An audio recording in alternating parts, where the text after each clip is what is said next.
ইদ্রিস আলাইহিস সালাম বলে, ভাই মালাকুল মউত, তুমি আমার জান যখন কবজ করেছো ওই মুহূর্তে আমার যন্ত্রণা এত বেশি হয়েছে, জীবিত একটা ছাগলকে জবাই না করে তার শরীরের চামড়াটা যদি টেনে ছিঁড়ে ওই ছাগলের গায়ে যদি লবণ মাখিয়ে দেওয়া হয় তার যেমন যন্ত্রণা হবে, আমি নবী ইদ্রিসের মৃত্যুর যন্ত্রণাটাও তেমন ছিল। আরো জোরে বলবেন না? মালাকুল মউত এবার ইদ্রিস আলাইহিস সালামকে বললেন, ও আল্লাহর পয়গম্বর, জীবনে কোনোদিন এত সহজতার সাথে কারো জান আমি নেই নাই, এই যদি হয় আপনার যন্ত্রণা তাইলে বাকিদের কি খবর? ইদ্রিস আলাইহিস সালাম এবার বলে, মালাকুল মউত, মৃত্যু থেকে আমি বাঁচতে পারবো না আমি জানি, তবে তোমার কাছে আমার ছোট্ট একটা আবদার, মৃত্যু আমার কখন হবে না হবে আমার সময়টা জানায় দাও। মালাকুল মউত বলে, অসম্ভব, কারণ আপনার মৃত্যু কখন হবে না হবে সেটা একমাত্র যিনি জানে তিনি আরো জোরে, আমি নিজেও জানি না আপনার মৃত্যু কখন হবে, যখন হবে এর আগে আল্লাহ আমার অর্ডার দিয়ে পাঠিয়ে দেবে, তবে মৃত্যুর কিছুদিন আগ থেকে আমি বুঝতে পারি। ইদ্রিস আলাইহিস সালাম বলে, মালাকুল মউত, তাহলে এক কাজ করো, আমার মৃত্যুর আগে তুমি আমার একটু সতর্ক করে দিয়ে যাবা, যার সময় বেশি নাই, ওই মুহূর্ত থেকে আমি ইবাদত এখন যা করি আরো বহু গুণে বাড়ায় দেব, সতর্ক করবা। মালাকুল মউত বলে, হ্যাঁ সতর্ক আমি করতে পারি, সমস্যা নাই। ইদ্রিস আলাইহিস সালামের মৃত্যুর সময় যখন হয়ে গিয়েছিল, মৃত্যুর দ্বার প্রান্তে সাকরাতুল মাউত যখন হয়ে গেল, মৃত্যুর যন্ত্রণা যখন শুরু হয়ে গেল, মালাকুল মউত যখন এসেছে রূহ কবজ করার জন্য, ইদ্রিস আলাইহিস সালাম দেখে বলে, কি ব্যাপার, তুমি না আমার সাথে বন্ধুত্বের ওয়াদা করেছিলা, মৃত্যুর আগে তুমি না আমার একটু সতর্ক করে যাবা, তুমি তো কিছুই বললা না। মালাকুল মউত বলে, ভাই ইদ্রিস, আপনি তাহলে বুঝেন নাই, আমি আপনাকে একবার দুইবার না 3বার সতর্ক করেছিলাম। কয়বার? 3বার আমি আপনাকে সতর্ক করেছিলাম, আপনি বোঝেন নাই? কোথায় সতর্ক করলাম? আমি তো দেখলাম না, শুনলাম না। মালাকুল মউত বলে, ইদ্রিস, এই যে আপনার মাথার যে চুল, এই চুলের রং কি, কালার কি? বলে, সাদা পাকা, কিছু কালো কিছু সাদা, সাদা পাকার মিশ্রণ। বলে, কেন, শুরুতে কি সব সাদা কালোর মিশ্রণ ছিল? বলে, না, কেমন ছিল, কালো ছিল। তাইলে আপনার কালচে সুন্দর চুলগুলো সময়ের ব্যবধানে ধীরে ধীরে একটা দুইটা সাদা হতে হতে মাথার মধ্যে সাদা চুলের আধিক্য বেশি হয়ে গিয়েছে, আপনি যে মৃত্যুর দিকে চলে যাচ্ছেন এটাই ছিল আপনার জন্য প্রথম সতর্কবাণী। ওই ইদ্রিস, আপনি কি বুঝেন নাই? আপনি তো সুঠাম দেহের অধিকারী, শক্তপোক্ত মানুষ, আজ আপনাকে লাঠির উপরে ভর করে চলা লাগে কেন? উঠলে বসতে পারেন না, বসলে দাঁড়াতে পারেন না, কোমরে এত ব্যথা হয়ে গেছে কেন? এটা কি আগেও ছিল? বলে, না। তাহলে ধীরে ধীরে আপনার অঙ্গ প্রত্যঙ্গগুলো লুজ হয়ে যাচ্ছে, শরীর আগের মতো কাজ করছে না, কোমরে ব্যথা, হাঁটুতে ব্যথা, উঠলে বসতে পারেন না, বসলে উঠতে পারেন না, এটা ছিল মৃত্যুর দিকে ধাবিত হওয়ার দ্বিতীয় সতর্কবাণী। ও আল্লাহর পয়গম্বর ইদ্রিস, আপনি কেন বুঝতে পারেন না? আপনার গায়ের চামড়াটা এখন যেমন কুচকানো, আগে তেমন কুচকানো ছিল না, টান টান একটা চামড়ার অধিকারী ছিলেন আপনি।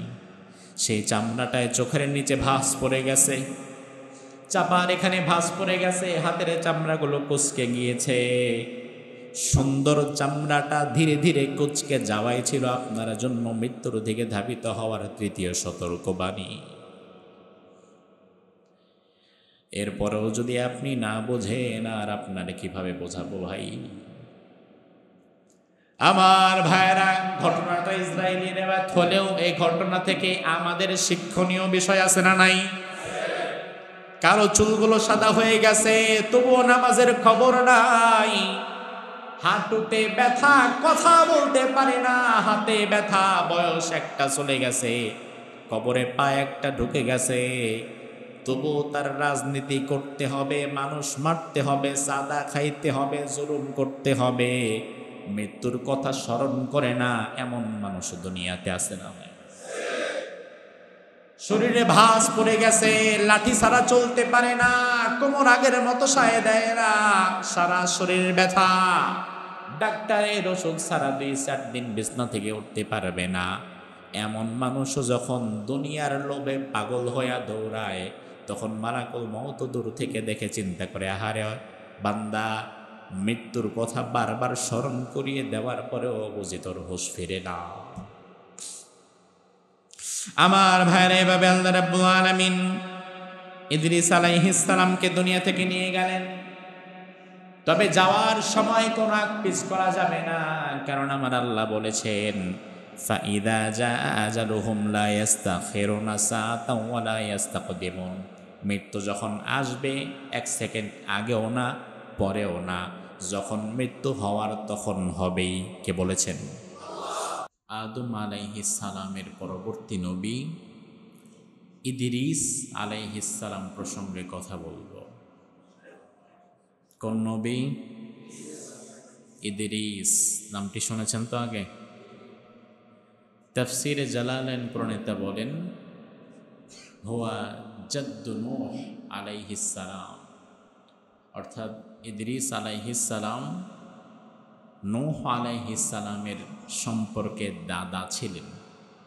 কি ছিলেন? দাদা ছিলেন। ইদ্রিস আলাইহিস সালাম সম্পর্কে এই 30 পারা কোরআনে খুব বেশি আলোচনা আল্লাহ তাআলা করেন নাই। কোরআনে কারীমের 2টো জায়গায় কেবলমাত্র আল্লাহ তাআলা ইদ্রিস আলাইহিস সালামের নাম উল্লেখ করেছেন। কয়টা জায়গায়? কয়টা জায়গায়? কোন নবীর নাম? ইদ্রিস আলাইহিস সালাম। প্রথমত আল্লাহ তাআলা সূরা মারইয়াম, সূরাত মারইয়ামের 56 এবং 57 এই আয়াতের মাঝে আল্লাহ সুবহানাহু ওয়া তাআলা ইদ্রিস আলাইহিস সালামের প্রসঙ্গে প্রথম কথা বললেন।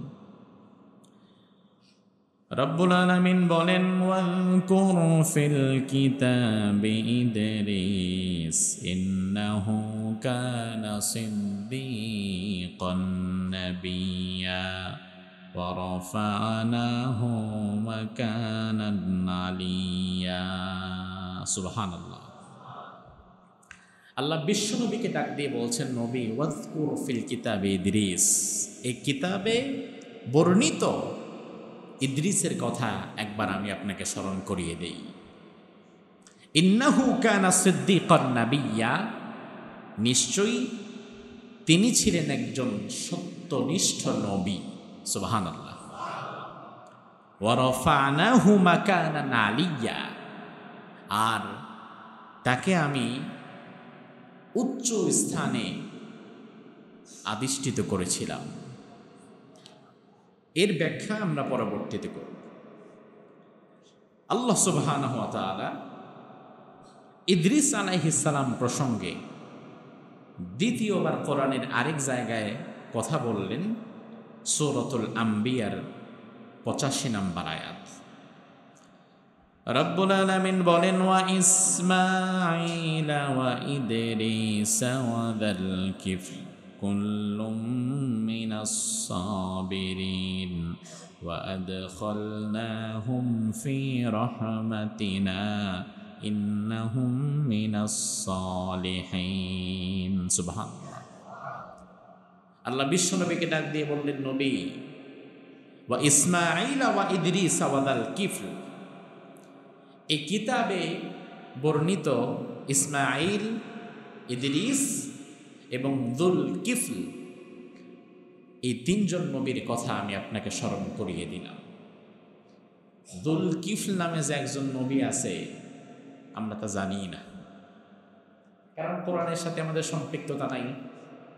কোরআনে বর্ণিত 25 জন নবীর জীবনী তো দূরে কথা, কোরআনে বর্ণিত 25 জন নবীর মধ্যে একজন যে জুলকিফল, এটা মানুষ জানিয়ে না, এই নাম অপরিচিত, কিন্তু কোরআনে নাম এসেছে, জানা উচিত। লক্ষ লক্ষ নবীদের কথা আল্লাহ কোরআনে তুলে দেয় নাই, কিন্তু যাদের বিষয় তুলে দেওয়া হয়েছে বুঝতে হবে অবশ্যই আমাদের জানা উচিত বলেই তুলে দেওয়া হয়েছে। নাহলে তো আল্লাহ 2 লাখ নবীর নাম তুলে দিতে পারবে, সেটা তো আল্লাহ করেন নাই। আল্লাহ বললেন নবী ইসমাঈল, ইদ্রিস, যুলকিফল, তাদের কথা আমি আপনাকে স্মরণ করিয়ে দেই। কুল্লুম মিনাস সাবিরিন, তারা প্রত্যেকেই ছিল ধৈর্যশীল। শুধু তাই নয়, ওয়া আদখালনাহুম ফি রাহমাতিনা ইন্নাহুম মিনাস সালিহিন, এই নবীদেরকে আমি আমার রহমতের চাদর দিয়ে ঢেকে রেখেছিলাম। ইদ্রিস আলাইহিস সালাম প্রসঙ্গে কোরআনে স্রেফ সূরা মারইয়ামের 56-57 নম্বর আয়াতে আলোচনা একবার নাম এসেছে, সূরা আম্বিয়ার 85 নম্বর আয়াতে একবার নাম এসেছে। এছাড়া কোরআনুল কারীমে ইদ্রিস আলাইহিস সালাম প্রসঙ্গে আর কোনো আলোচনা করা হয় নাই। বাকি সব আলোচনা কিছু এসেছে সহিহ হাদিসে, আর কিছু এসেছে ইসরাঈলি রওয়ায়াত সহকারে বিভিন্ন তাফসীর গ্রন্থগুলোতে। ইদ্রিস আলাইহিস সালামের আসল নাম হচ্ছে খানুখ। কি নাম? খ আকার 9 রস্যকার, আবার খ, কি হলো? খানুখ। কি? খানুখ। মূলত তার নাম ইদ্রিস নয়, তার আসল নাম খানুখ। কিন্তু তাকে ইদ্রিস কেন বলা হয়? ইদ্রিস বলার কারণ হচ্ছে তাফসীর ইবনে কাসির প্রণেতা আল্লামা হাফেজ ইমাদউদ্দিন ইবনে কাসির রাহিমাহুল্লাহ তিনি লিখেন, ইন্নাহু সুম্মিয়া ইদ্রিসা লিকাসরাতি দিরাসাতি লিকুতুবিল্লাহি আযজা ওয়া জাল্লা। ইদ্রিসের মূল নাম খানুখ, কিন্তু তাকে ইদ্রিস বলে এজন্য ডাকা হয় কারণ আল্লাহর যত কিতাবাদি ছিল ওই সময়ে ওই নবী সবচেয়ে বেশি এই কিতাবাদি পড়াশোনা এবং গবেষণা করতেন।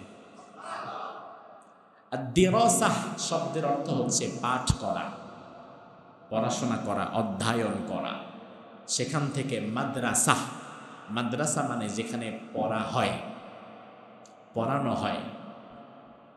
ওই দিরাসাহ শব্দ থেকে ইদ্রিস নামের উৎপত্তি হয়েছে, যে এই নবী অনেক বেশি পড়াশোনা এবং গবেষণা করতেন। ইদ্রিস আলাইহিস সালাম দুনিয়াতে যত নবী ছিলেন, কোন নবী কিন্তু আজাইরা, বাদাইমা, অকর্মণ্য, কাম নাই কাজ নাই, শুয়ে থাকে, বসে থাকে আর খায়, এমন দুনিয়াতে একজন নবীও ছিলেন না। দুনিয়ার যত নবী ছিলেন প্রত্যেক নবী তার নবুয়তি কাজের পাশাপাশি কোনো একটা কর্ম করে নিজের উপার্জন খেয়েছেন। সুবহানাল্লাহ বলবেন না? তুমি অনেক বড় হুজুর হয়েছো, পীর সাহেব হয়েছো, শুধু সারা জীবন খানকার মধ্যে বসে বসে মুরিদের হাদিয়া তোফা খাবা, কোনো কাম নাই কাজ নাই, এটা নববী আদর্শ না। মুহাম্মাদুর রাসূলুল্লাহ সারা জীবন সাহাবীদের কাছে হাত পেতে পেতে খেয়েছেন, এমন কোন নজির আছে?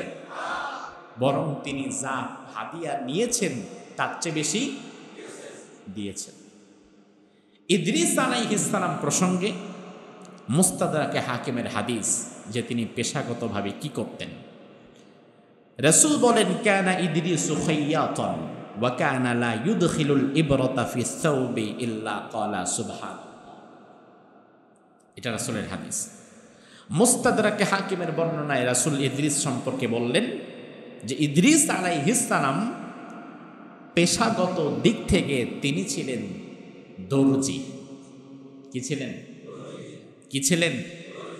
তাহলে পেশাটা কি ঘৃণিত না সম্মানিত? সম্মানিত পেশা। একজন আল্লাহর পয়গম্বর এই কাজ করেছেন। রাসূল আরো বলেন যে ইদ্রিস নবী দর্জির কাজ করতে গিয়ে জীবনে যতবার কাপড়ের ভাঁজে ভাঁজে সুই ফুটিয়েছে এমন একটিবার বাদ যায় নাই। প্রতিটি বারে সুই ফুটানোর সাথে সাথে ইদ্রিস নবী বলেছে সুবহানাল্লাহ। কি বলেছে? তাইলে তার জীবনে আমল নামার পাল্লা হালকা না ভারী? জীবনে যতবার তিনি শুয়ে ফুটিয়েছে সুবহানাল্লাহ সুবহানাল্লাহ সুবহানাল্লাহ বলতেই থাকতো। এ ছিল ইদ্রিস আলাইহিস সালামের চমৎকার একটা বৈশিষ্ট্য। কোন নবী অকর্মণ্য অলস প্রকৃতি ছিলেন না। তার কারণ হচ্ছে নিজ হাতে যে উপার্জন করে, মাথার ঘাম পায়ে ফেলে উপার্জন করে খায়। রাসূল তার সম্পর্কে বলেছেন আল কাসিবু হাবিবুল্লাহ, যে স্বহস্তে উপার্জন করে, হোক সে রিক্সা চালায়, হোক সে ইট ভাঙ্গে, হোক সে জুতা সেলাই করে, হোক সে রাস্তা ঝাড়ু দেয়, কিন্তু সে যদি নিজ হাতে কষ্ট করে উপার্জন করে পয়সা কামিয়ে খায়, তাহলে ওই ব্যক্তি আল্লাহ তাআলার বন্ধু হয়ে যায়। আমাদের সমাজে তো নিজ হাতে উপার্জন যারা করে তাদের দাম নাই, দাম আছে ঘুষখোর, সুদখোর, সাদাবাজ আর ধান্দাবাজদের। আল্লাহর হাবিব সাল্লাল্লাহু আলাইহি ওয়াসাল্লাম ইদ্রিস আলাইহিস সালাম প্রসঙ্গে তিনি বলেন, বুখারী মুসলিমের হাদিস, রাসূল যেদিন মেরাজের রাতে জিবরিল আমিনের সঙ্গে আসমানে গেলেন, আল্লাহর হাবিব বলেন সুম্মা সাইদা ইলাস সামাইর রাবিআ, জিবরিল আমিন এবং আমি যখন চতুর্থ আসমানে গেলাম, জিবরিল আমিন চতুর্থ আসমানে ফেরেশতাকে বলল দরজা খুলে দাও। ফেরেশতারা ভেতর থেকে জিজ্ঞেস করলো কে? জিবরিল বলে আমি জিবরাইল। ফেরেশতা জিজ্ঞেস করলো ওয়া মাম্মাক, আপনার সাথে কে? জিবরিল আমিন বলল আমার সাথে আছে মুহাম্মদ সাল্লাল্লাহু। ফেরেশতা জিজ্ঞেস করলেন তাকে কি ডাকা হয়েছে নাকি এমনিতেই এসেছে? জিবরিল আমিন বলে না না, তাকে আল্লাহ তাআলা দাওয়াত করেছেন, এই জন্য তিনি এসেছে। এবার নবী মুহাম্মদুর রাসূলুল্লাহ বলেন আমি দেখলাম চতুর্থ আসমানের দরজা খুলে দেওয়া হলো, জিবরিল আমাকে নিয়ে চতুর্থ আসমানে প্রবেশ করলেন। চতুর্থ আসমানে প্রবেশ করার পরে এবার জিবরিল আমাকে এক ব্যক্তির সাথে পরিচয় করিয়ে দিলেন। জিবরিল আমিন আমাকে বললেন ইয়া রাসূলুল্লাহ, চতুর্থ আসমানে এই যেই ব্যক্তিকে আপনি দেখছেন হাদা ইদরিস, এই ব্যক্তির নাম হচ্ছে ইদরিস। নাম কি? কোন আসমানে? আল্লাহর হাবিব বলেন চতুর্থ আসমানে আমি যখন তাকে দেখলাম, ফাসাল্লামতু আলাইহি, দেখার সাথে সাথেই আমি আগে তাকে সালাম দিয়ে দিলাম। বিশ্বনবী আগে সালাম দেয় আর আপনি পারেন না, আমি পারি না। এটা আমাদের নিজেদের জন্য লজ্জা, কারণ বিশ্বনবীর চাইতে বেশি মর্যাদাবান আপনি আমি। বিশ্বনবী বললেন আমি তাকে আগে সালাম দিয়ে দিলাম। আমার সালাম দেওয়ার পরে ফারাদ্দাস সালাম, ইদরিস আমার সালামের জবাব দিল। জবাব দিয়ে এবার ইদরিস আলাইহিস সালাম আমার দিকে তাকিয়ে মুচকি হাসি দিয়ে বলল মারহাবান বিন নবিয়্যিস সালেহ ওয়া আখিস সালেহ, একজন নেককার নবী এবং আমার নেককার ভাইকে আমি স্বাগতম জানাচ্ছি। দুটো কথা বলেছে, নেককার নবী এবং নেককার ভাই। নেককার ভাই তার কারণ হচ্ছে আল্লাহর হাবিব সাল্লাল্লাহু আলাইহি ওয়াসাল্লাম সহিহ বুখারীর 3443 নম্বর হাদিসের মধ্যে বললেন আল আমবিয়াউ ইখওয়াতুল লিআল্লাদ দীনুহুম ওয়াহিদ ওয়া উম্মাহাতুহুম শাত্তা। দুনিয়াতে যত নবী এসেছে সব নবীরা ছিলেন বৈমাত্রীয় ভাই। কেমন ভাই? বৈমাত্রীয় ভাই। দীনুহুম ওয়াহিদ, তাদের সকলের জীবন ব্যবস্থা এক ছিল, তাদের দিন ছিল এক। ওয়া উম্মাহাতুহুম শাত্তা, কিন্তু তাদের মা ছিল ভিন্ন ভিন্ন। মূসা আলাইহিস সালামের মা ভিন্ন, ঈসা আলাইহিস সালামের মা ভিন্ন, ইদ্রিস আলাইহিস সালামের মা ভিন্ন, নূহ আলাইহিস সালামের মা ভিন্ন, মুহাম্মদুর রাসূলুল্লাহর মা ভিন্ন, কিন্তু মূল জায়গায় এসে সবাই এক। ঈসা আলাইহিস সালাম দাওয়াত দিয়েছেন এক আল্লাহর, মূসা আলাইহিস সালাম দাওয়াত দিয়েছেন এক আল্লাহর, নূহ আলাইহিস সালাম দাওয়াত দিয়েছেন এক আল্লাহর, ইব্রাহিম খলিল দাওয়াত দিয়েছেন এক আল্লাহর, মুহাম্মদুর রাসূলুল্লাহ দাওয়াত দিয়েছেন এক আল্লাহর। তাহলে দ্বীনের জায়গায় কি? জোরে বলেন।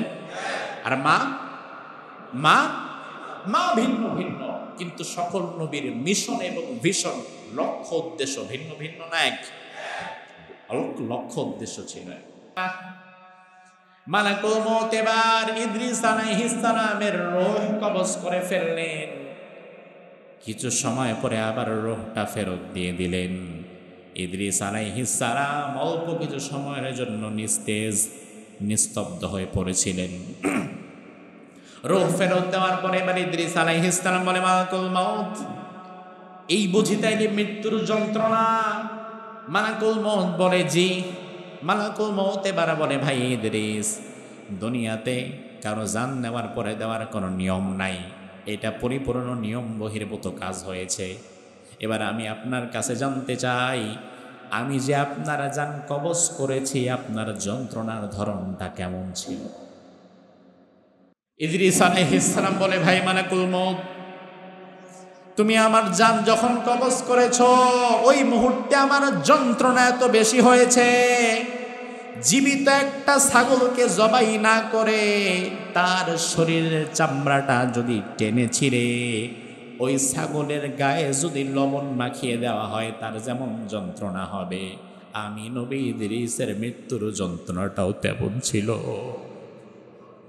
আরো জোরে বলবেন না?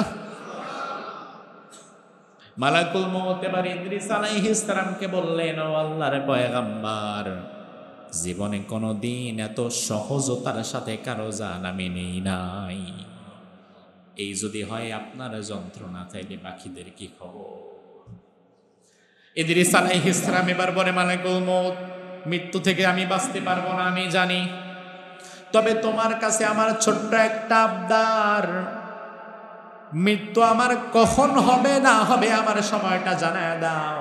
মালাকুল মউত বলে, অসম্ভব, কারণ আপনার মৃত্যু কখন হবে না হবে সেটা একমাত্র যিনি জানে তিনি আল্লাহ। আরো জোরে, আমি নিজেও জানি না আপনার মৃত্যু কখন হবে, যখন হবে এর আগে আল্লাহ আমার অর্ডার দিয়ে পাঠিয়ে দেবে।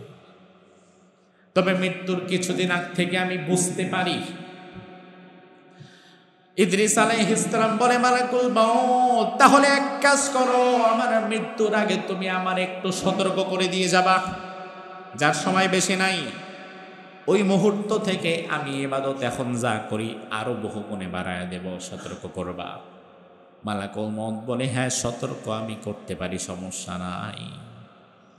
ইদ্রিস আলাইহিস সালামের মৃত্যুর সময় যখন হয়ে গিয়েছিল, মৃত্যুর দ্বার প্রান্তে সাকরাতুল মাউত যখন হয়ে গেল, মৃত্যুর যন্ত্রণা যখন শুরু হয়ে গেল, মালাকুল মউত যখন এসেছে রূহ কবজ করার জন্য, ইদ্রিস আলাইহিস সালাম দেখে বলে, কি ব্যাপার, তুমি না আমার সাথে বন্ধুত্বের ওয়াদা করেছিলা, মৃত্যুর আগে তুমি না আমার একটু সতর্ক করে যাবা, তুমি তো কিছুই বললা না।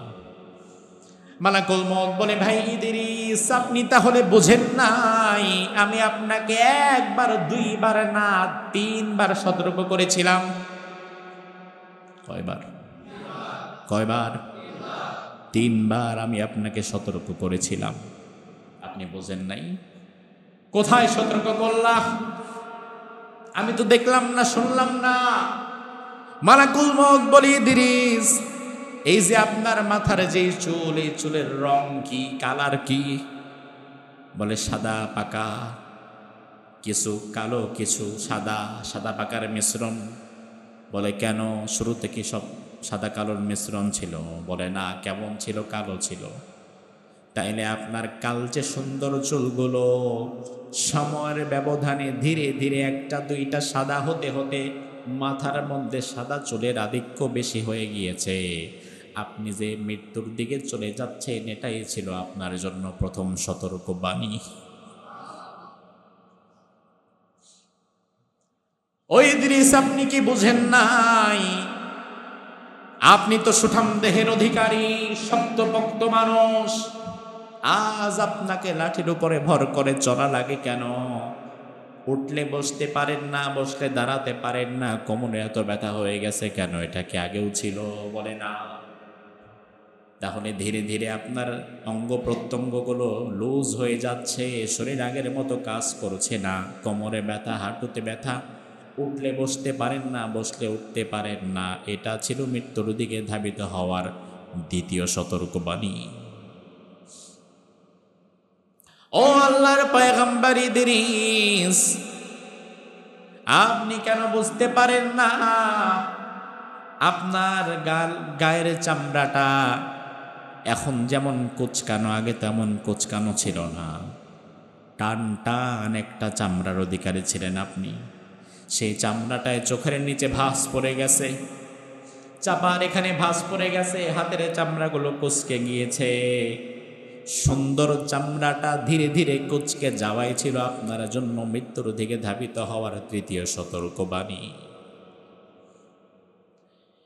এরপরেও যদি আপনি না বোঝেন, আর আপনারে কিভাবে বোঝাবো ভাই? আমার ভাইরা, ঘটনাটা ইসরায়েলি রেওয়ায়েত হলেও এই ঘটনা থেকে আমাদের শিক্ষণীয় বিষয় আছে না নাই? কারো চুলগুলো সাদা হয়ে গেছে, তবুও নামাজের খবর নাই। হাঁটুতে ব্যথা, কথা বলতে পারে না, হাতে ব্যথা, বয়স একটা চলে গেছে, কবরে পা একটা ঢুকে গেছে, তবুও তার রাজনীতি করতে হবে, মানুষ মারতে হবে, সাদা খাইতে হবে, জুলুম করতে হবে, মৃত্যুর কথা স্মরণ করে না এমন মানুষ দুনিয়াতে আছে না? শরীরে ভাঁজ পড়ে গেছে, লাঠি ছাড়া চলতে পারে না, কোমর আগের মতো সায় দেয় না, সারা শরীর ব্যথা, ডাক্তারের ওষুধ ছাড়া 2-4 দিন বিছনা থেকে উঠতে পারবে না। এমন মানুষ যখন দুনিয়ার লোভে পাগল হইয়া দৌড়ায়, তখন মালাকুল মউত দূর থেকে দেখে চিন্তা করে, আহারে বান্দা, মৃত্যুর কথা বারবার স্মরণ করিয়ে দেওয়ার পরেও বুঝি তোর হুঁশ ফিরে না। আমার ভাইরা, এভাবে আল্লাহ রাব্বুল আলামিন ইদ্রিস আলাইহিস সালামকে দুনিয়া থেকে নিয়ে গেলেন। তবে যাওয়ার সময় কোনো পিছ করা যাবে না, কারণ আমার আল্লাহ বলেছেন, ফাইদা জাআ আজালুহুম লা ইস্তাখিরুনা সাআতাও ওয়া লা ইস্তাকদিমুন। মৃত্যু যখন আসবে 1 সেকেন্ড আগেও না, পরেও না, যখন মৃত্যু হওয়ার তখন হবেই। কে বলেছেন? আল্লাহ সুবহানাহু ওয়া তাআলা। এবার আসুন দেখি তাফসীরে জালালাইন কোরআনেটা, ওয়া রাফা'নাহু মাকানান আলিয়্যা, এই আয়াতের ব্যাখ্যায় ইদ্রিস আলাইহিস সালাম প্রসঙ্গে কি বলেছেন? আল্লাহ যেখানে বলছেন ওয়া রাফা'নাহু মাকানান আলিয়্যা, আমি তাকে উচ্চ স্থানে উঠিয়ে নিয়েছি, কোন কোন মুফাসসির বলেছেন তার মর্যাদা আল্লাহ তাআলা উঁচুতে উঠিয়ে দিয়েছেন। আবার কেউ কেউ বলেছেন যে আল্লাহ তাআলা ব্যক্তি ইদ্রিসকেই উঁচুতে নিয়ে গিয়েছেন। সুবহানাল্লাহ বলবেন না? তাফসীরে জালালাইন পুরাণেতা বলেন, হুয়া হাইয়ুন ফিস সামাইর রাবিআহ আওইস সাদিসাহ আওইস সাবিআহ আও ফিল জান্নাহ উদখিলাহা বা'দা আন উযিকাল মাউত ওয়া উহইয়া ওয়া লাম ইয়াখরুজ মিনহা। অর্থাৎ ইদ্রিস আলাইহিস সালাম জীবিত অবস্থায় হয়তো 4র্থ আসমানে, অথবা 6ষ্ঠ কিংবা 7ম, অথবা জান্নাতের মধ্যে তিনি আছেন। মৃত্যুর স্বাদ দুনিয়াতে একবার তারা সাধন করা হয়েছে, তারপর পুনরায় জীবিত করা হয়েছে এবং তাকে জান্নাতে দাখিল করানো হয়েছে। সেই জান্নাত থেকে তিনি আর বের হন নাই। এটা হচ্ছে তাফসীর ইবনে কাসির, এটা হচ্ছে তাফসীরে জালালাইন পুরাণেতা এই মতামতটা তিনি দিয়েছেন। অর্থাৎ ইদ্রিস আলাইহিস সালাম প্রসঙ্গে এটাও একটি ইসরায়েলি রিওয়ায়াত। ইদ্রিস আলাইহিস সালাম মালাকুল মউতের সাথে যেহেতু তার সম্পর্কটা বেশি ছিল, বন্ধুত্বের মতো সম্পর্ক, ইদ্রিস আলাইহিস সালাম একদিন মালাকুল মউতকে বললেন, ভাই মালাকুল মউত, আমি জাহান্নাম এবং জান্নাত আমি দেখতে চাই। মালাকুল মউত বলল, তাহলে তো অনুমতি নেওয়া লাগবে আল্লাহর দরবার থেকে। ইদ্রিস আলাইহিস সালাম বললেন, আপনি অনুমতি চান, তার কারণ এই সকল বিষয় দেখার পরে ইবাদতের প্রতি আমার আগ্রহ আরো বেড়ে যাবে, এই জন্য আমি চাচ্ছি। মালাকুল মউত বলল, জি অনুমতি নিয়েছি, তবে বিষয় হচ্ছে আপনি আমারে কথা দিতে হবে, জান্নাতে তো আমি আপনাকে প্রবেশ করাবো, এরপরে অবশ্যই আবার জান্নাত থেকে বের হতে হবে। ইদ্রিস আলাইহিস সালাম বলে, অবশ্যই, আমি আপনাকে কথা দিলাম, আপনি আমাকে জান্নাতে প্রবেশ করানোর পর আমি জান্নাতে আর থাকবো না, আমি আবার জান্নাত থেকে বের হয়ে যাব। মালাকুল মউত এবার ইদ্রিস আলাইহিস সালামকে নিয়ে প্রথম জাহান্নাম দেখালেন। জাহান্নাম দেখানোর পর মালাকুল মউতকে ইদ্রিস আলাইহিস সালাম বললেন, ভাই মালাকুল মউত আমারে জান্নাতে নিয়ে যান, জান্নাত আমি দেখতে চাই। মালাকুল মউত এবার ইদ্রিস আলাইহিস সালামকে জান্নাত দেখালেন। জান্নাতে ঢোকানোর আগে মালাকুল মউত বললেন, ভাই ইদ্রিস, জান্নাতে বেশি সময় থাকা যাবে না, শুধু ঢুকবেন আর বের হবেন। তবে জান্নাত এমন জায়গা, দুনিয়ার কোনো মানুষ যদি জান্নাতে ঢুকে আর বের হতে চাইবে? ইদ্রিস আলাইহিস সালাম বললেন, হ্যাঁ আমি কথা দিলাম আমি আবার বের হয়ে যাব।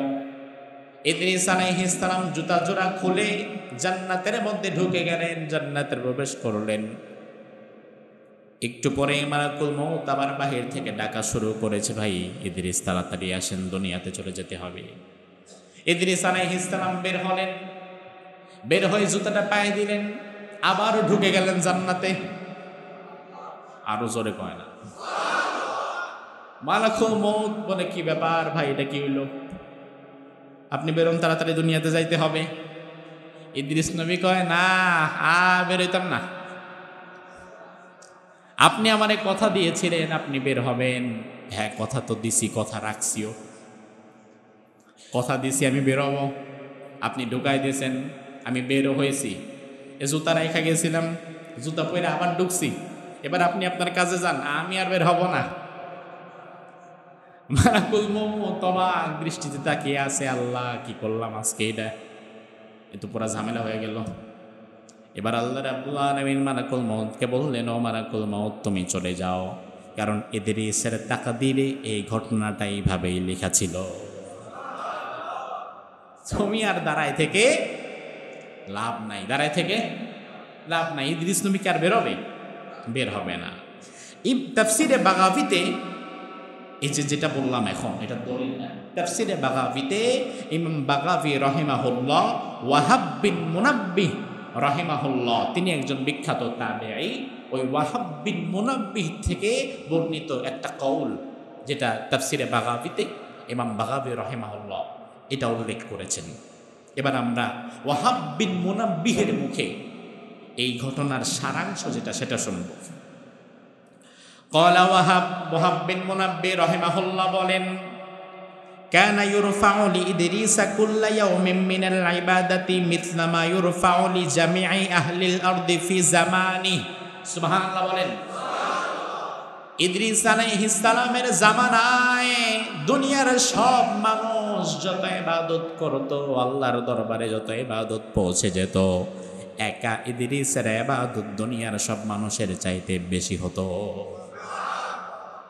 এই ঘটনা যখন চলতে থাকলো, ফা আজিবাতিল মালাইকা ফা আজিবাত মিনহুল মালাইকা, সব ফেরেশতারা অবাক হয়ে গেল, কি ব্যাপার, হাজার হাজার মানুষের আমল একরকম, কিন্তু এক ব্যক্তির আমল দেখি সবার চাইতে বেশি। এই ঘটনা দেখার পরে ওয়াশতাকা ইলাইহি মালাকুল মাউত, মালাকুল মাউত ইদ্রিস আলাইহিস সালামের সাথে একটু সম্পর্ক গড়তে চাইলেন। ফাস্তাদানা রাব্বাহু আযজা ওয়া জাল্লা ফি জিয়ারাতিহি, মালাকুল মাউত আল্লাহর কাছে বললেন, আল্লাহ আমি ইদ্রিস নবীর সাথে একটু দেখা করতে চাই, আপনি অনুমতি দেন। আল্লাহ রাব্বুল আলামিন ফাআদিনা লাহু, অনুমতি দিয়ে দিলেন। অনুমতি দেওয়ার পরে ফাতাহু ফি সূরাতি বানি আদম, ইদ্রিস আলাইহিস সালামের কাছে মালাকুল মাউত বনি আদমের সূরতে, অর্থাৎ মানুষের সূরতে হাজির হলেন। কিসের সূরতে? কারণ মালাকুল মাউত যদি তার নিজের আসল সূরতে হাজির হইতো, ইদ্রিস নবী বন্ধুত্বের খেতা পুরা দুইরা আগুন। মালাকুল মাউত যদি নিজের চেহারায় আসে, আয়েশা বলে হ্যাঁ কেমন আছেন, হাতটা বাড়ায় দিল, আর তার সাথে জীবনে কেউ বন্ধুত্ব করবে? করবে না। এত ভয়ঙ্কর বিভৎস চেহারা মালাকুল মাউতের। এজন্য মালাকুল মাউত বনি আদমের সূরতে ইদ্রিস আলাইহিস সালামের সামনে আসলেন। এসে ফাকাবাদা রূহাহু ওয়া রাদ্দাহু আল্লাহু ইলাইহি বাদা সা, একবার ইদ্রিস আলাইহিস সালামের রূহ কবজ করলেন, কিছু সময় রেখে আবার রূহটা ফিরিয়ে দিলেন। ফাআদখালাহুল জান্নাহ, ইদ্রিস আলাইহিস সালামকে মালাকুল মাউত একবার জান্নাতেও প্রবেশ করালেন। সুম্মা ক্বালা মালাকুল মাউত উখরুজ লিতাউদা ইলা মাকাররিক, এবার মালাকুল মাউত বললেন, ভাই ইদ্রিস অনেক হয়েছে, এবার জান্নাত থেকে বের হন। এ কথা বলার পরে ফাতা আল্লাহ কবি সাজারা, ইদ্রিস আলাইহিস সালাম মনে করছে আমি না বেরোলে আমার টান দিয়ে বের করে। এই চিন্তা থেকে ফাতা আল্লাহ কবি সাজারা, তিনি জান্নাতের গাছ একটা এইভাবে ধরে ফেলছেন। আমি বেরোবো না, আজকে যা আছে কপালে দেখা যাবে সকালে, আমি বেরোবো না। এত সুন্দর জান্নাত রেখে তিনি বের হতে চাইলেন না। ফাআউহাল্লাহু ইলা মালাকিল মাউত, অতঃপর আল্লাহ সুবহানাহু ওয়া তাআলা মালাকুল মাউতকে ওহী করলেন, বিইذনি দাখালাল জান্নাহ ওয়া বিআমরি লা ইয়াখরুজ। ইদ্রিস আমার হুকুমে জান্নাতে প্রবেশ করেছে, আর আমার হুকুমে ইদ্রিস এখন থেকে আর বের হবে না। এই জন্য এ হচ্ছে আল্লামা বাগাবী রাহিমাহুল্লাহর তাফসিরে বাগাবীতে এই অংশটুকু এসেছে। ইবনে কাসির রাহিমাহুল্লাহ তাফসির ইবনে কাসির ওয়া রাফা'নাহু মাকানান আলিয়্যা, যে আল্লাহ সুবহানাহু ওয়া তাআলা তাকে উঁচু স্থানে উঠিয়েছেন। এই আয়াতের ব্যাখ্যা ইবনে কাসির বলেন, ইদ্রিসু রুফিআ ওয়া লাম ইয়ামুত কামা রুফিআ ঈসা আলাইহিস সালাম। ঈসা আলাইহিস সালামকে আল্লাহ তাআলা যেমন তুলে নিয়েছে, কি করেছে? কথা বলেন। ঈসা নবীকে দুনিয়াতে মৃত্যুবরণ করেছে। ঈসা আলাইহিস সালামকে আল্লাহ তাআলা যেমন তুলে নিয়েছে, তাফসীর ইবনে কাসির প্রণেতা বলেন, ইদ্রিসু রুফিআ ওয়া লাম ইয়ামুত, ইদ্রিসকেও ঠিক এইভাবে তুলে নিয়েছে, দুনিয়াতে তার মৃত্যু হয়নি। এটা হচ্ছে তাফসীর ইবনে কাসির রাহিমাহুল্লাহর একটা মত। ইদ্রিস আলাইহিস সালাম দুনিয়াতে কত বছর হায়াত পেয়েছিলেন? মুফাসসিরগণের মধ্যে মত পার্থক্য আছে। কেউ কেউ বলেন তার মৃত্যু দুনিয়াতে হয়েছে, আর কেউ কেউ বলেন তার মৃত্যু জান্নাতে, বা তিনি দুনিয়াতে একবার তো মৃত্যুর স্বাদ পাইছেই। কারণ আল্লাহ বলছেন কুল্লু নাফসিন যায়কাতুল, প্রত্যেক প্রাণী একবার মৃত্যুর স্বাদ পাবে। ইদ্রিস আলাইহিস সালাম পাইছেন একবার, মানে পরীক্ষামূলকভাবেও তো একবার পেয়ে গেছে। এরপরে তিনি জান্নাতে চলে গেছেন। আমি আপনাদেরকে তো আগেই বললাম, কোরআন এবং সহিহ সুন্নাহয় যতটুকু আছে সেগুলো এক্সট্রা আলাদা করে প্রথমে বললাম। ইসরাইলি বর্ণনার সূত্রে যেগুলো এসেছে সেগুলো ব্র্যাকেট দিয়ে আবার বলে দিলাম। এখন কোরআন এবং সহিহ সুন্নাহয় যতটুকু এসেছে সে বিষয়ে আমরা চোখ বন্ধ করে সামি'না ওয়া আতা'না, শুনবো মানবো, তাতে কোনো সন্দেহ। কিন্তু ইসরাইলি বর্ণনার ভিত্তিতে বাকি যে কথাগুলো আমাদের পর্যন্ত এসেছে, এই কথাগুলোর সম্পর্কে লা তুসাদ্দিকুহু ওয়া লা তুকাদ্দিবুহু, এগুলোকে একেবারে সত্য 100% সত্য ধরা যাবে না, আবার মিথ্যে বলে অস্বীকার করা যাবে না। এগুলো শুধুমাত্র আলোচনার খাতিরে আলোচনা করা যেতে পারে, তবে আমলের জন্য কোনো কিছুকে গ্রহণ করার কোনো দরকার নাই। এবার আসি ইদ্রিস আলাইহিস সালাম হায়াত কত পেয়েছিলেন। ইবনে কাসির রাহিমাহুল্লাহ তার বিখ্যাত ইতিহাস গ্রন্থ আল বিদায়া ওয়ান নিহায়া, এখানে ইবনে কাসির রাহিমাহুল্লাহ কাতাদা রাহিমাহুল্লাহ থেকে বর্ণিত একটা মত উল্লেখ করেছেন, যে কাতাদা রাহিমাহুল্লাহ বলেন, আন্নাহু বালাগা 450 সানাহ, ইদ্রিস আলাইহিস সালাম দুনিয়াতে 450 বছর হায়াত পেয়েছিলেন। কত? তাফসির ইবনে কাসির কাতাদা রাহিমাহুল্লাহর একটা মত। তাফসিরে খাজেন এবং তাফসিরে বাগাবীতে ইদ্রিস আলাইহিস সালামের বয়স সম্পর্কে বলা হয়েছে, আশা ইদ্রিসু 350 সানাহ, ইদ্রিস দুনিয়ার হায়াতে 350 বছর হায়াত পেয়েছিলেন। এবার সুবহানাল্লাহ আওয়াজ কম, কারণ চিন্তা করছে যে আর 100 বছর দিয়ে মাইনাস, আর 100 বছর বাড়লে না সুবহানাল্লাহ জোরে কয়ে কইতে, আরে মিয়া বলেন না সুবহানাল্লাহ। 350 বছর কি আপনি পান? আমি পাই? তাহলে সুবহানাল্লাহ ছোট হয় কেন? আমার উচিত ছিল আগে ছোটটা বলা, পরে বড়টা বলা। এখন আগে বড়টা বলাতে পরে ছোটটা শুনে ও আগের থেকে দেখি আর 100 বছর এখানে কমছে, আর কি সুবহানাল্লাহ, আজ দেখতাও সুবহানাল্লাহ। আমার ভাইরা, কোরআন এবং সুন্নাহকে সামনে রেখে ইসরাইলি রাওয়ায়াতগুলোকেও ব্র্যাকেটে রেখে, এই হচ্ছে ইদ্রিস আলাইহিস সালামের জীবনী। কোন নবীর? এখান থেকে আমাদের শিক্ষণীয় অনেক দিক আছে না নাই? আমাদের জানার জন্য অনেক সুন্দর সুন্দর জায়গা এখানে আছে না নাই? এই যে আমরা জুমায় আলোচনা করি, কোরআন সুন্নাহ থেকে আলোচনা করি। বাংলাদেশে যে 4 লক্ষ মসজিদ আছে, 4 লক্ষ মসজিদে জুমার মিম্বার থেকে সবাই কি গান গল্প করে না কোরআন হাদিসও বলে? কথা বলেন। কোরআন হাদিসও বলে, এবং যত দিন যাচ্ছে তত কোরআন এবং সুন্নাহর কথা শোনার প্রতি মানুষের আগ্রহ কমছে না বাড়ছে?